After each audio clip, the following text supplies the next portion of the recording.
The unmarried sister everyone called Plain was bent over the kitchen garden, tying up tomato vines, when the new cowboy stopped at the gate, held his hat in front of him, and asked if she would come to supper. Lenora Barrow straightened with twine still looped around her fingers. She looked past him toward the porch a moment, waiting for the question to find its proper woman. But Alma was not there. Lottie was not there. Only Lenora stood in the garden row with dust on her hem and tomato leaves brushing her sleeve. To supper? Orson Keene kept his hat in both hands. Yes, ma'am. With me. Tonight, if you're willing. Behind her, through the kitchen window, her mother's voice rose and fell, praising Alma's new bonnet to a neighbor. Nobody looked out to see who stood at the gate. She looked down at her hands, rough with twine and soil. I'm not dressed for company. His hands tightened once on the brim. I didn't ask your dress. I asked you. A tired laugh nearly escaped her, the kind that comes when a joke has gone on too long. You've worked this ranch all season, Mr. Keene. You know who I am. I know exactly who you are. He spoke without hurry. Lenora Barrow. Takes her coffee black. Doesn't waste a word she doesn't mean. I bought a cabin 2 miles west, off the old Kessler section. Got a table now. 2 chairs. I'd like one of them to have you in it. She stood turning the offer over like a coin she wasn't sure she could trust. 6 o'clock. She nodded toward the house. I've bread rising. Can't leave it past 6. He settled his hat back onto his head, touched the brim once, and went, and did not look back, which she was glad of, since she stood there a full minute after with the twine still in her hands.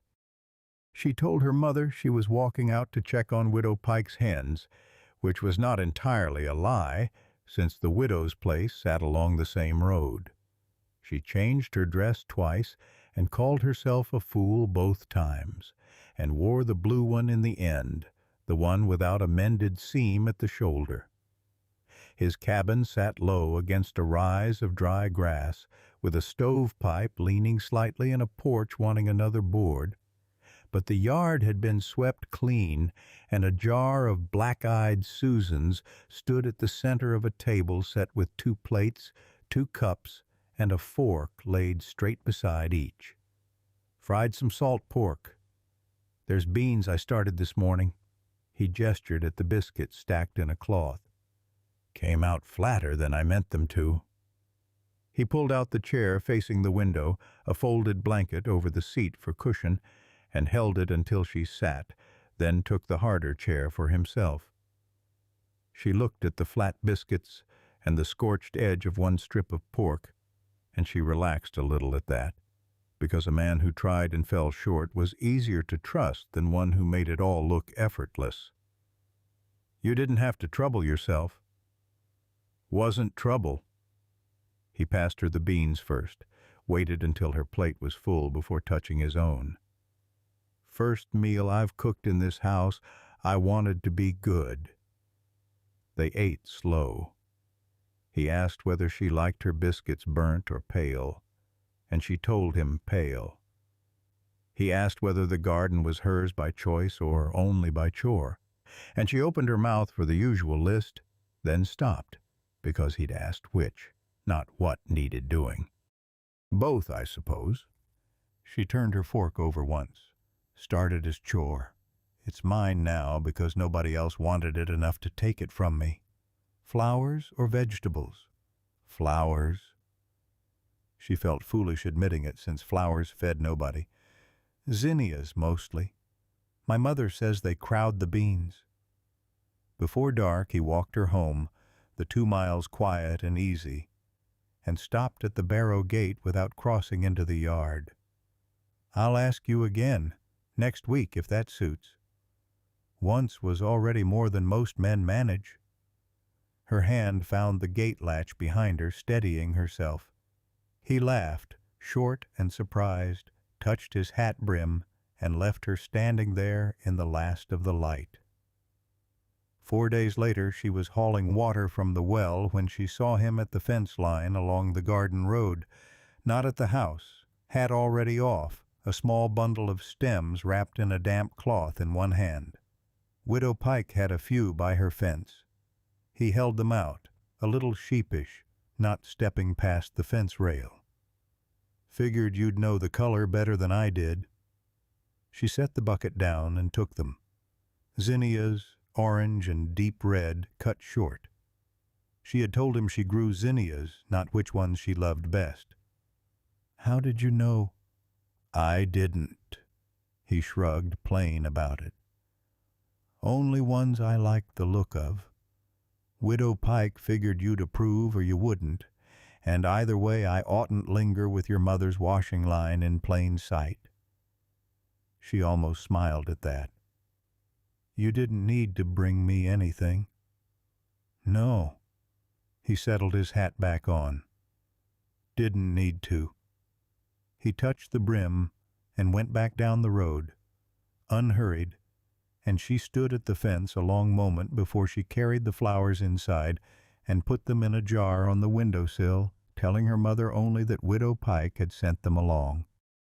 At home the wound kept its slow accumulation, in pieces too small to name as unkind. Her mother, folding linens, held up a length of ribbon meant for Lottie's trousseau. "Alma will want something like this too, when her time comes." She smoothed it flat against her palm. "You were always my steady one, Lenora. Never needed the fuss the others do." Fondness softened her voice, with the same practical approval she might have given a good mule. Alma, passing through with an armful of linens, added that Lenora was lucky in her way. Plain women didn't have to trouble themselves over ribbons at all, and went on without waiting for an answer. Her father, crossing the kitchen yard, asked only had she finished mending the traces, and never noticed she'd worn her good boots that morning instead of her work ones. Her brother-in-law praised her preserves, and wondered if she could spare a few jars for his own household. Nobody asked if she was tired. Nobody noticed the careful hem on her Sunday dress.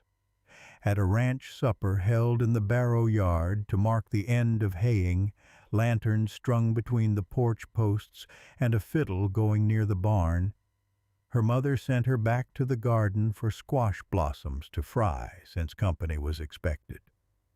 She went without complaint, as she always went, and knelt in the dark rows while the fiddle music came thin and bright across the yard, and the dancing started without her. She heard boots in the dirt, and turned to find Orson behind her, hat already off. "They're wondering where you've got to." "They are not."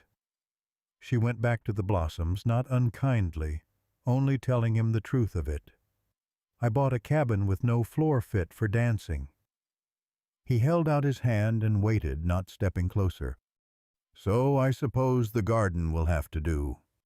She looked at the half-full basket, then at his open hand, then past him toward the lantern glow spilling out from the yard, where nobody would think to look for her among the beans. "Someone will see." "Let them." She set the basket down slow, and his hand closed warm and careful around hers. They moved between the rows together, no real steps to it, her skirt catching once on a tomato stake and him steadying her without a word. The fiddle music reached them thin and far off, and for the first time she understood what courting was meant to feel like. Someone coming to find her where everyone else forgot her. He let go of her hand before the song ended, before it could turn improper, and carried the basket back toward the lantern light himself, setting it near the porch steps where her mother would find it. She walked to his cabin on her own 2 days later, before the supper hour, in her second-best dress, her hair repinned twice on the way. She told herself she only wanted to see whether the frost had touched the rocky south strip yet, but she knew before she reached the fence that it was not the ground she'd come to see. He noticed the dress. She saw it cross his face, quick and quiet. But he did nothing that might embarrass her over it, only pulled out her chair when the hour came and set the table as before. 2 plates, pale biscuits this time, a few zinnias, standing short in a jar. You remembered? Pale. Told me once. I don't forget things you tell me. He passed her the plate. How does Lottie's wedding plan stand? Heard talk of a church date moved up. She told him, longer than she meant to, about the dress goods and the difficulty over flowers in November, and he listened the whole while as if her family's business mattered to him too. After supper he did not clear the table straight away, only nodded toward the porch, and they sat. Him on the step below her chair, a respectful distance kept between them in the evening light. I'm putting a second room on come spring. He looked out over the dark field rather than at her. Not because I need it. Just seems a house ought to be ready for more than one life. He turned his hat slow between his knees. I like the notion of someone sitting out here of an evening, if she ever wanted to.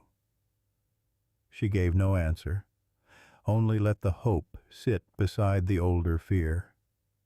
He walked her home after, stopped at the Barrow gate, and did not cross into the yard. The fear sharpened 3 days later when her mother, mending by lamplight, remarked without any unkindness that Orson Keene was lucky to court a woman who knew how to keep a house running and would not fuss over ribbons or trousseaux as some girls did. Lottie, home for a fitting, added, half laughing, that some women were courted for their ribbons and some were chosen because they knew how to keep things running. And wasn't it a fine thing that Lenora had never wanted for ribbons to begin with? Nobody meant unkindness. But Lenora carried the words to bed, and by morning the cold thought had taken root and would not be dislodged, that a plain, steady, useful woman might be exactly the kind a man starting out with nothing but a rocky strip of land would choose, not for herself, but for what she could make of his cabin. She did not know how to put the fear to Orson without sounding as though she doubted his character outright, so she carried it instead, unspoken. It surfaced fully at the church harvest supper, when old Ansel Root, who ran cattle 2 sections over and had known the Barrows 20 years, clapped Orson on the shoulder loud enough for the tables nearby to hear. Keene here's got sense, courting the plain Barrow girl. Man starting out don't need a beauty, he needs a worker. Lenora'll keep that cabin running proper and never complain of it neither. Smartest match made this season, if you ask me. Laughter went round, easy and careless, the kind that doesn't know it's drawn blood. She looked down at her plate and did not look up again. She did not look at him. She left before the pies were cut, going with her family to the wagon, and waiting there in the dark rather than stand another minute among the tables, and for the better part of 2 weeks after, found reasons not to be at the gate when he came. One evening she saw him from the side yard, hat in hand at the appointed hour. She stood behind the smokehouse, out of his line of sight, and watched him through the gap in the boards rather than go out to him. He waited a good while, checked the road once, then settled his hat back on, and walked the 2 miles home. He did not look angry, only tired. She stayed late at the Pike place those 2 weeks, tending hens she'd never troubled over before, and told herself she was only being sensible.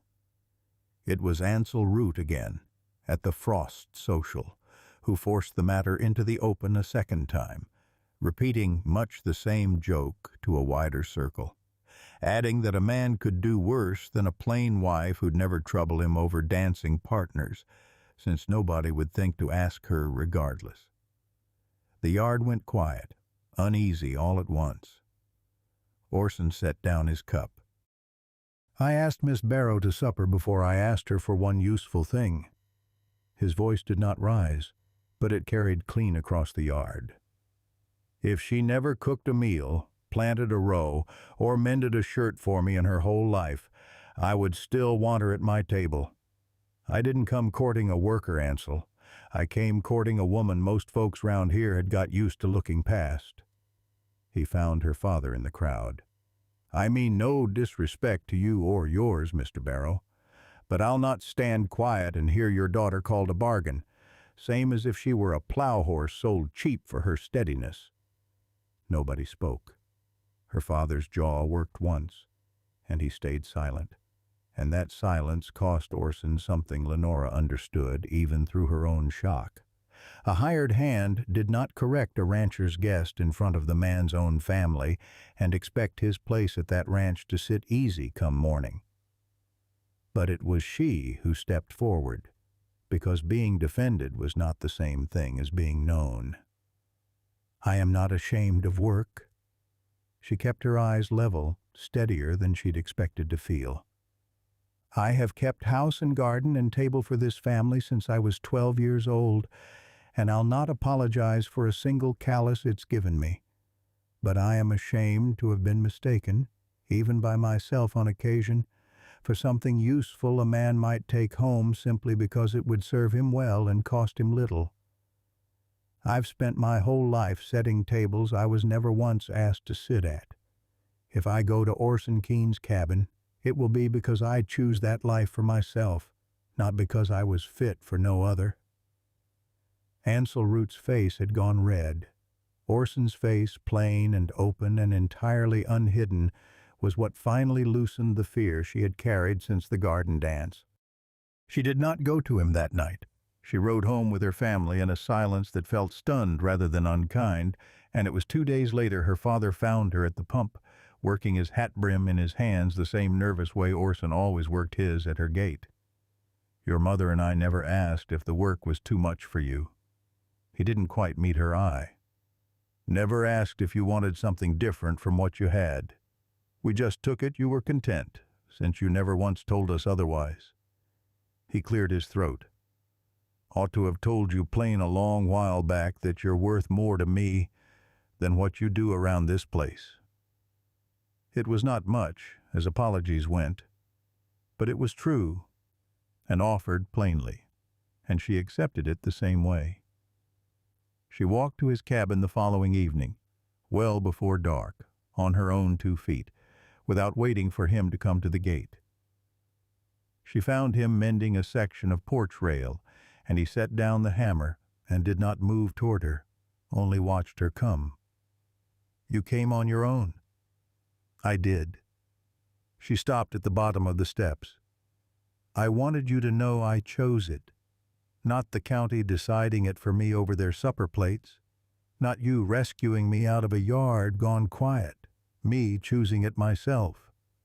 He came down the steps slow and set supper out, same as always. 2 plates, the better chair, plain food gone a little cold waiting on her, but he did not act triumphant. He only asked, plain, would she sit, and they ate together quiet. He asked instead about the zinnias, whether the frost had touched them yet, and she told him she had covered the last bed with sacking. After the plates were cleared, he turned his cup once between his fingers. "I'm asking for you, Lenora." He set the cup down. "Not your hands, not your work. I've got a cabin with a bare floor and rocky ground fit for nothing much but zinnias, and I'd rather eat poor beans across from you every night of my life than sit down to a fine supper alone. Marry me." She looked at him a long moment, at the same chair he'd pulled out for her the very first night she'd doubted he meant her at all, and felt the fear she'd carried finally let go of her. Even flat biscuits was all she could manage, and the smallness of it steadied her. He almost smiled. Even flat biscuits. Then she gave the answer plain. Yes, Orson. He walked her home before dark and told her parents plainly what had passed between them. They married in November, a small service, her mother crying in a way that surprised them both, her father giving her away with his hat already worried flat in his free hand. The zinnias went into the rocky south strip that following spring and took poorly at first, and she nursed them along without being asked, because they were hers now, in a house that was also hers. The first time her family came to supper at the cabin, old habit very nearly got the better of her. She carried plates, filled cups, checked the bread, moved from stove to table and back without once sitting down. Her father reached for the platter without a thought. Lottie reached for the bread. Orson set one hand on the back of her chair. "We'll wait till Lenora sits." The table went still a moment. Her father's hand paused over the platter. Lottie looked up, bread half lifted, uncertain whether this was some kind of joke. Lenora looked at the empty chair, at his hand resting quiet on its back, waiting on her with the same patience he'd brought to every gate and every table since that first evening she'd doubted he could possibly mean her. She untied her apron, hung it on its peg, and sat. Her mother looked from his hand to her daughter's face, and understanding came to her slowly. Nobody reached for another thing until she had served herself. It became the shape of every meal after. Guests learned the rule of it, same as family did, some correcting themselves mid-reach, a little sheepish about it. The table waited on Lenora Keene, plain and simple, and if anyone forgot themselves, his hand found the back of her chair before any fork found a plate. The years filled the little cabin one ordinary season at a time. The floor got proper boards. The cabin gained a second room, then a third when the children began arriving. First Sarah, then a little girl with Lenora's quiet eyes, then a boy, and last of all another boy born in a spring when the zinnias came in stronger than they ever had before. The porch widened to hold a long bench for shelling peas, and the garden's south strip stayed given over entirely to flowers that fed nobody and were kept anyway, because she loved them, and because no one in that house ever once suggested she oughtn't. On a warm July evening, Sarah sat crowded at the table with her three younger siblings, all of them waiting, as always, on their mother. The youngest, a boy of 6, named for no one in particular but called Cal by everybody, looked up from his plate, hungry and honestly puzzled. "Papa, why do we always wait for Mama before we eat?" Orson looked down the length of the table at his wife. Dust from the garden still faint along the backs of her hands, the basket of zinnias standing by the door where it always stood come summer. He let his hand rest a moment on the back of her chair first, steady as it had been since that first family supper, before he answered. "Because the first supper in this house didn't begin until your mother sat down. And I decided a long while back that no supper in this house ever would." She crossed to the table and took her seat. The table, full and warm, and hers in every sense that mattered, waited exactly as long as it needed to, and then, gladly, no longer. And that was the story of Lenora, the plain unmarried sister no one thought to choose, and Orson, the cowboy who asked her to supper before he ever asked her for anything else. Let me know what part of their story stayed with you most. Thank you for watching until the end, and I'll see you in the next one.